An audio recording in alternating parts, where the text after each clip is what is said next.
یکی از عزیزهای خدا حکایت میکنه مثل این جوانهای ما برین، میگه در جوانیم من یک شخصیت تجارتگار بودم، یک انسان بیزنسمن بودم، دارنده بودم. کاری هر روزه من میگه سر و بدن زیبا کردن، لباسهای زیبا پوشیدن و دقیقی کوچه گشتن بود. تا اینکه امروز جوانها هم عادت داره وقتی از خانه بیرون شدنش سرش شانه میکنه، لباساشو چقدر زیبا میکنه، چه خوشبویی میکنه، تا اینکه یک دقیقی کوچه برآمد یگان دختر دیدش نگاهش کنه. گفته این حضرت میگه من خودم زیبا میکردم، لباسی زیبا میپوشیدم، جوان بودم، مغرور مست، دقیقی کوچه میبرآمدم. میگه روز چنین خودم زیبا کردم، در کوچه برآمدم دیدم یک دختر بسیار زیبا، دختری نورانی، دختری محجبه، یعنی حجاب و ستر رعایه کردگی و از تگ چادر اون شعله نورش نمایان بود. در قد کوچه نمایان است. میگه اون دختر من نگاه کردم، اون دختر که صالحه و خدا ترس، میگه سرش پایان کرد، من اهمیت نداد، من نگاه نکرد. میگه من بسیار نگاهش کردم، آمد با پیشم گذشته رفت، چیزی از وی پرسیدم با من صحبت نکرد. بعد از اون میگه آهسته آهسته از قفاش رفتن گرفتم. در اصل وقتی انسان با یک شخصیت دل ببنده از قفاش میره کو در کجا میدر آمده باشه، تا اینکه بپرسه که وای دختری کی بود، دختری کی هست، از کجا هست. میگه از قفاش رفتن گرفتم آهسته آهسته. بعد از اون میگه کمی رفتم، اون دختر احساس کرد که من از قفاش هستم. بعد از اون میگه دجاش ایستاد، گشت گفت برادر، گفت از قفای من کجا میایی؟ چی مقصد داری؟ از من چی میخواهی؟ میگه گفتم که من به تو عاشق شدم، من محبت تو، عشق تو در دل من جا گرفته، من تو را دوست داشتم. میگه این دختر گشت گفت ای جوان، گفت تو با چی چیزی من عاشق شده ای؟ میگه نگاه کردم بسیار چشمهای گردی بزیب داشت. گفتم ای دختر من با چشمهای تو عاشق شدم، چقدر چشمهای زیبا داری، چشمهای بزیب داری. میگه این شخصیت گفت، این دختر گفت ای جوان، گفت میخواهی که من تو را به مقصدت برسانم، به آرزوت برسانمت؟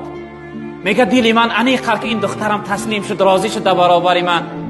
گفتم البته من میخواهم که به آرزو و مقصد من برسانی.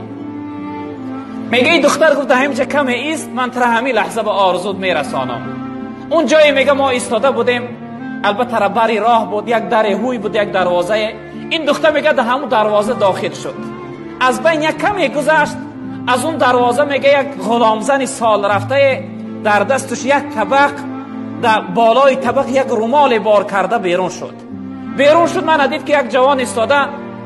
گفت ای جوان، با چشمهای همون دختر زیبا شما عاشق شده بوده؟ میگه گفتم بله من عاشق شدم. بعد از اون میگه این زن رومال از بالای طبق گرفت، من دیدم که در درون طبق چشمهای اون دختر گذاشته شدند. این دختر داخل خانه شد. این زن حکایت میکنه داخل خانه شد، چشمها را از سر گرفت و در طبق گفت یک جوان با هم چشمهای من عاشق شده، بربطه تا اینکه با مقصدش برسه. میگه این حادثه را دیدم وجود من لرزه فرا گرفت. به خانه را آمدم، میگه به خود نمی آمدم. اون شب تا سحر خوابم نبرد. وقتی سحر شد میگه در حال خیستم، راست نزدی در این شخصیت آمدم، در زدم. میگه همون پیرزن در کشاد بیرون شد. گو ای جوان با چی میخواهی؟ از اون دختر چیزی میخواستی برات داد، با چی میخواهی؟ کجا آمده ای؟ گو بخشش مادر، من بخشش پرسی آمدم. من خواستم که از اون دختر بخشش بپرسم که برای ما خوشه اینقدر آزار داد، اینقدر عذاب داد خوشه. میگه این پیرزن گفت که ای فرزندم، گفت دیر کردی. اون دختر همون دیروز وقتی چشمهاش از سر گرفت و برای تو داد، یک دعا کرد و بعد از اون دعا جان داد. ما دیروز او را در خاک سپاریدیم. دعاش چی بود؟ دعای او دختر این بود که ای پروردگار، این چشم، این جسم و بدنی که سبب گناه کردن یک جوان میشود، من از این بیزار هستم. ای پروردگار، من نمیخوام که از روی من یک جوان جهنمی و دوزخی بشود. پروردگار اگر از تو از من راضی باشی، همین امانت جان از بدنی من بگیر. من در این دنیا دلتنگ شدگی هستم، من دیگه در این دنیا زندگی نمیخواهم. میگه همین جمله ها را میگفت و جان داد. این دختر بردیم، دیروز ما در خاک سپاریدیم. این جوان میگه من سراغه قبرش گرفتم و سر قبر اون دختر رفتم. 3 شبانه 3 روز میگه من خواب نرفتم، در تاری سری وی گریه کردم، از وی بخشش میپرسیدم. گفتم ای پروردگار، اگر این بنده ای از من راضی باشه، به سبب خواب دیدن یا اینکه به سبب الهامات من خبر که تا اینکه دل من آرام بگیره.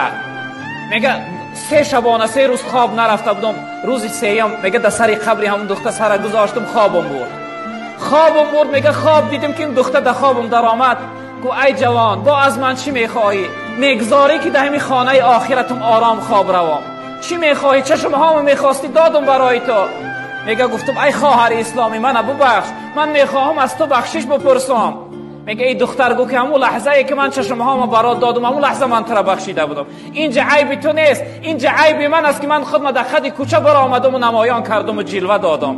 از روی دیدن من تو گناهگار شدی، یعنی تخت به گناه آلوده کردی.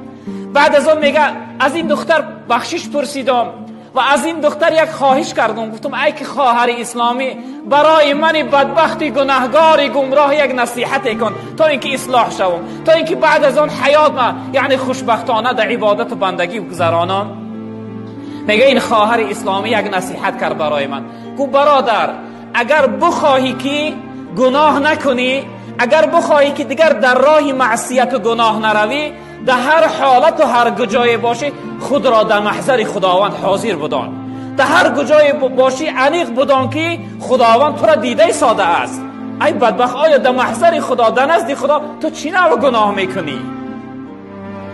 میگه چنین برای من نصیحت کرد و برای من گفت که اگر بخواهی که بدبخت نشوی، اگر بخواهی که حیاتت خوشبختانه بگذره، بعد از هر خطا و گناه، بعد از هر فکر و نیتی بد، نگاهی بد، شنیدنی بد یا گفتنی بد، در حال گفت برادر توبه داشته باش. یعنی که توبه در حالی سبب چی میشه؟ سبب اصلاح انسانیت میشه.